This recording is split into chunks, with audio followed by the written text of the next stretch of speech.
నమస్తే అండి. ఎలా ఉన్నారు అందరూ? అందరూ బాగుండాలని కోరుకుంటూ నేచర్స్ కిచెన్ దేవి ఛానల్కి స్వాగతం. నేను ఈరోజు మీకు చాలా ఈజీగా చేసుకునే ఒక కర్రీ రెసిపీ చేసి చూపిస్తున్నానండి. ఆలు అండి. ఈ కర్రీ అయితే చాలా అద్భుతంగా ఉంటుంది. టమాటా వేయం ఇందులో. ఉల్లిపాయలు ఆలుతోనే చేస్తామన్నమాట. గ్రేవీ కర్రీలాగే ఉంటుంది, కలుపుకునేలాగే రైస్లో ఉంటుంది. ఫ్రై లాగైతే ఉండదు, కూరలాగే ఉంటుంది. దానికి కావాల్సినవి చూసేయండి. ఆలు అండి, ఒక 5 తీసుకున్నా, అంటే పావు కేజీకి కొంచెం ఎక్కువే ఉంటాయి. ఒక 4 ఉల్లిపాయలు తీసుకున్నా, ఒక 3 పచ్చిమిర్చి, కొంచెం కొత్తిమీర, కొంచెం కరివేపాకు, ఉప్పు, పసుపు, మంచి నూనె. నేను ఇది నువ్వు పప్పు నూనె తీసుకున్నానండి. ఈ కూరకి నువ్వు పప్పు నూనె చాలా బాగుంటుంది. కారం, కొంచెం అల్లం వెల్లుల్లి పేస్ట్. ఇంతేనండి. ఈ ఈ కొంచెం ఇంగ్రీడియంట్స్తోనే మనకి కర్రీ చాలా అంటే చాలా టేస్టీగా వస్తుంది. ఇప్పుడు ఎలా చేసుకోవాలో చేసి చూపిస్తానండి మీకు.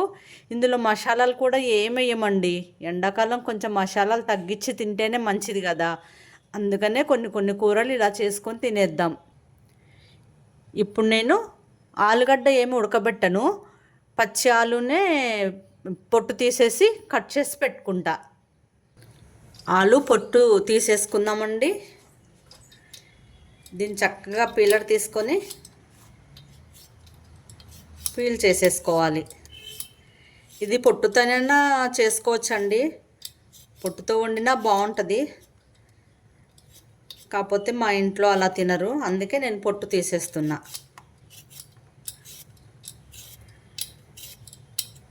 టమాటా లేకుండా మనం ఆలు కర్రీ అండి చాలా ఈజీగా చేసుకోవచ్చు, చాలా తొందరగా కూడా ఉడుకుతుంది. ఇది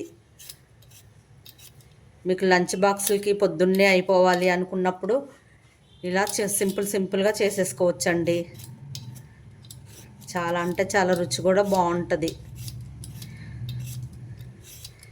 ఇలా మొత్తం పీల్ చేసి కట్ చేసి పెట్టుకుంటా.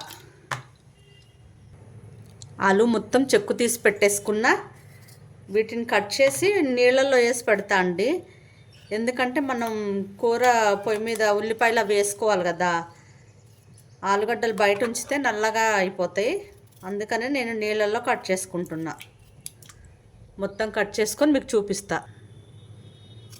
మొత్తం ఆలుగడ్డ మొత్తం ఇలా, మరీ సన్న ముక్కలు ఏం అవసరం లేదు, కొంచెం పెద్ద ముక్కలే కట్ చేసుకోవచ్చు. ఆలు కట్ చేసి పెట్టేసుకున్నానండి. ఇది పక్కన పెట్టేసుకొని ఇప్పుడు ఉల్లిపాయ పచ్చిమిర్చి కూడా కట్ చేసుకుంటా. ఉల్లిపాయలు కూడా కట్ చేసుకుంటా.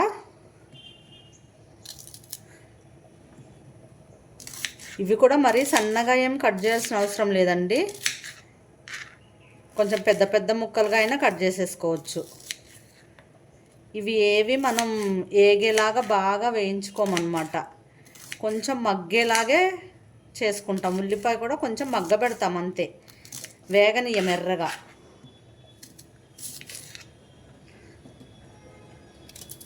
చాలా ఈజీగా అయిపోతుందండి కూర అయితే. ఎక్కువ ఇంగ్రీడియంట్స్ కూడా ఏం లేవు, అన్నీ మన ఇంట్లో ఉండేవే. మసాలాలు ఏమీ వాడట్లేదు కదా మనం, ఓన్లీ అల్లం వెల్లుల్లి పేస్ట్ ఒక్కటే వాడుతున్నాం. మసాలాలు లేకపోతే ఏం బాగుంటుంది అనుకుంటారేమో, చాలా అంటే చాలా బాగుంటుందండి. ఇప్పుడంటే ఈ మసాలాలు ఇవన్నీ వాడుతున్నాం ఇంతగానం. ఆ రోజుల్లో ఏం వాడారండి? వేసుకుంటే అల్లం వెల్లుల్లి పేస్ట్ రోట్లో నూరుకొని వేసుకునేవాళ్ళు అప్పటికప్పుడు. చక్కగా కట్టెల పొయ్యిల మీద కుండ పెట్టి హాయిగా వండేసుకొని తినేసేవాళ్ళు.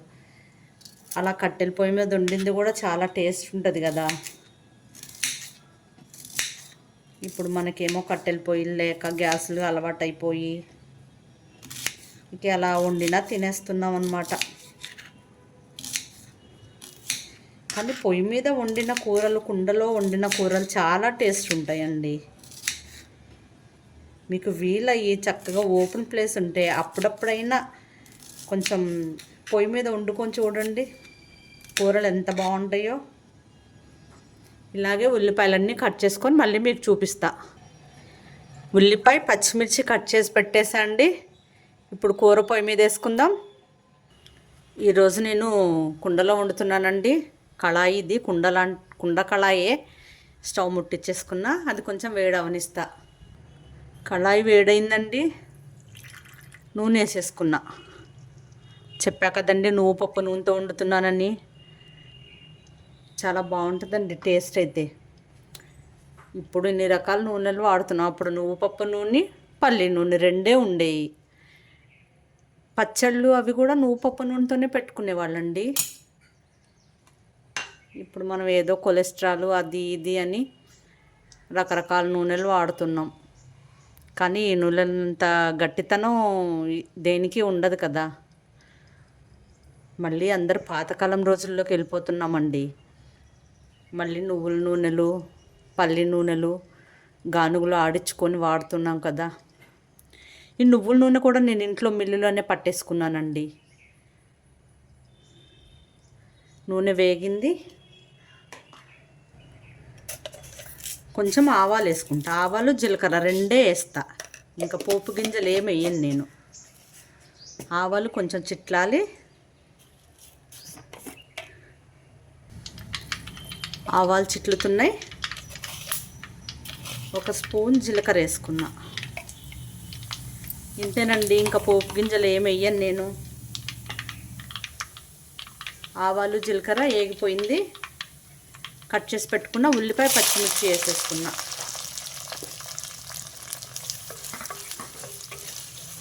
ఈ ఉల్లిపాయ కొంచెం మగ్గాలి అంతే, వేగాల్సిన అవసరం లేదు. కొంచెం మగ్గితే చాలు. కొంచెం ఉప్పు వేస్తా, తొందరగా మగ్గుతుంది. కొంచెం ఉప్పు వేసుకున్నా ఉల్లిపాయలు మగ్గడం కోసం.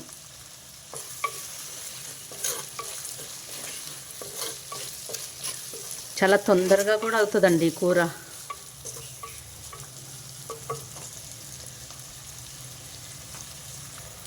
ఉల్లిపాయలు ఒకసారి కలుపుదాం.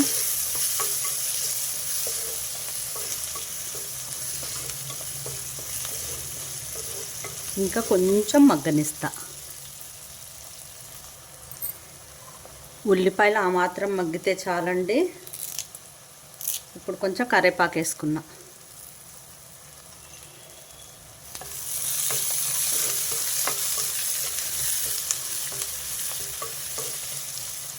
ఒక హాఫ్ స్పూన్ అంత అల్లం వెల్లుల్లి పేస్ట్ తీసుకున్నా, అది వేసేసా.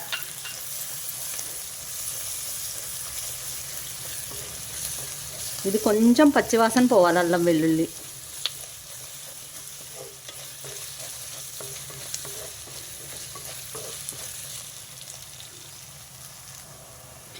అల్లం వెల్లుల్లి పచ్చివాసన పోయింది.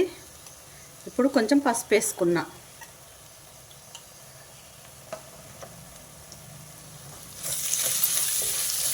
ఈ పసుపు కూడా కొంచెం పచ్చివాసన పోవాలి.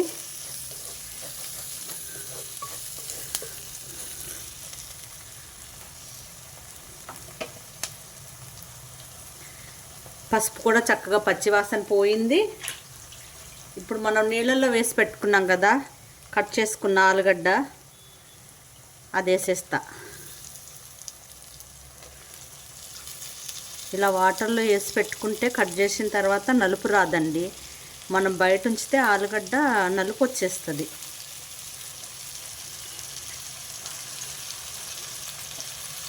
ఇప్పుడు ఇదంతా ఒకసారి కలిపేసుకొని స్టవ్ మీడియంలో పెట్టాలండి, హైలో పెట్టకూడదు.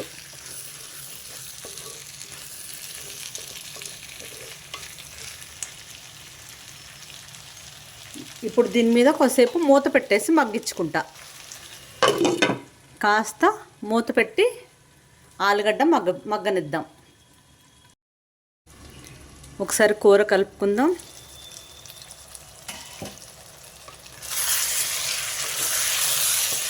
నూనెలో ఆలుగడ్డ తొందరగానే మగ్గిపోద్దండి.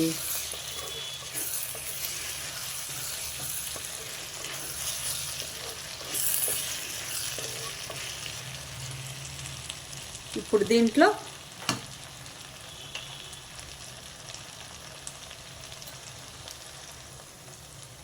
కొంచెం కారం, మనం ఇందాక ఉప్పు కొంచెమే వేసా కదా, కొంచెం ఉప్పు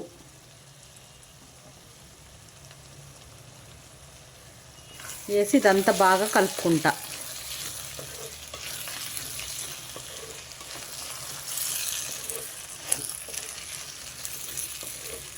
ఆలుగడ్డ చాలామందికి ఫేవరెట్ కర్రీ కదా, నాకు కూడా చాలా ఇష్టం అండి. ఉప్పు కారం ఆలుగడ్డకి పట్టేసింది. దీంట్లో కొంచెం వాటర్ పోసుకుంటా. ముక్క ఉడకాలి, ప్లస్ మనకి కలుపుకోవడానికి గ్రేవీ ఉండాలి. ఒక గ్లాస్ అన్ని వాటర్ పోసుకున్నానండి. ఇది బాగా మిక్స్ చేసుకొని హైలో పెట్టి ఉడకబెట్టుకోవద్దండి, మీడియంలో పెట్టుకోండి స్టవ్.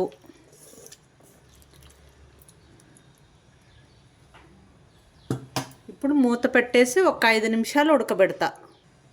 మూత పెట్టేస్తున్నా. ఒక 5 నిమిషాలు దీన్ని ఇలా ఉడకనిద్దా.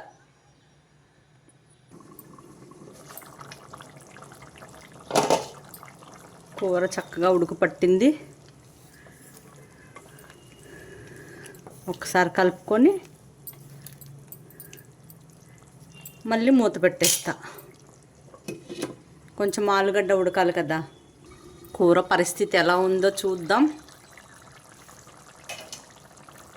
ఆలు ఉడికిందా లేదా అని చూస్తుంటే ఇంకొంచెం ఉడకాలనిపిస్తుందండి. ఓ ఉడికిపోయిందండి. ఇంకొంచెం దగ్గరికి రానిస్తాను నేను కూర. ఇంత గ్రేవీ అవసరం లేదు. ఇంకొక 2 నిమిషాలు ఇలా ఉంచేస్తా.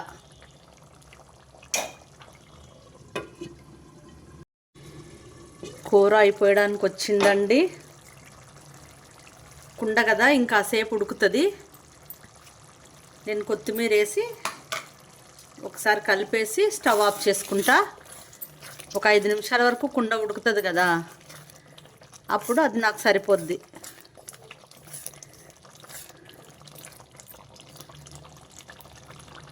ఓకే అండి, టేస్టీ ఆలు కర్రీ రెడీ అయిపోయింది. ఇప్పుడు నేను స్టవ్ ఆఫ్ చేసుకొని మీకు బౌల్లోకి తీసిన తర్వాత మళ్ళీ చూపిస్తా. చూసారా, స్టవ్ ఆఫ్ చేసినా కూడా ఎలా ఉడుకుతుందో. అది స్టవ్ వెలిగించున్నట్టే.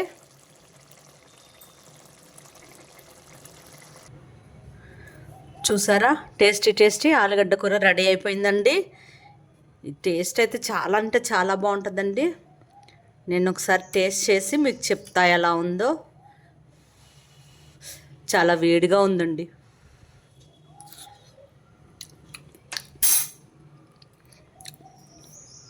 సూపర్ అండి. అసలు చాలా అంటే చాలా బాగుందండి. అనుకున్న దానికన్నా బాగుంది. ఉప్పు కారం అన్నీ కరెక్ట్గా సరిపోయాయి. చాలా టేస్టీగా ఉంది. ఇది రైస్తో తినొచ్చు, చపాతీలో కూడా బాగుంటుందండి. చక్కగా తినేసేయచ్చు. ఇలా ఒకసారి వండేసుకోండి, చక్కగా ఎంజాయ్ చేస్తూ తినేసేయండి. ఓకే అండి, ఈరోజుకి ఇదేనండి వీడియో. మరో మంచి వీడియోతో మళ్ళీ కలుద్దాం. నా వీడియోస్ మీకు నచ్చినట్లయితే షేర్ చేయండి, లైక్ చేయండి, నా ఛానల్ సబ్స్క్రైబ్ చేసుకోండి. ఒక్క కామెంట్ పెట్టండి. ఆ కూర ట్రై చేసి అసలు బాగుంది బాగాలేదని ఏదో విధంగా కామెంట్ అయితే చేయండి. లైక్ మర్చిపోకుండా లైక్ చేయండి. ఉంటానండి, మరో వీడియోతో మళ్ళీ కలుద్దాం. బాయ్.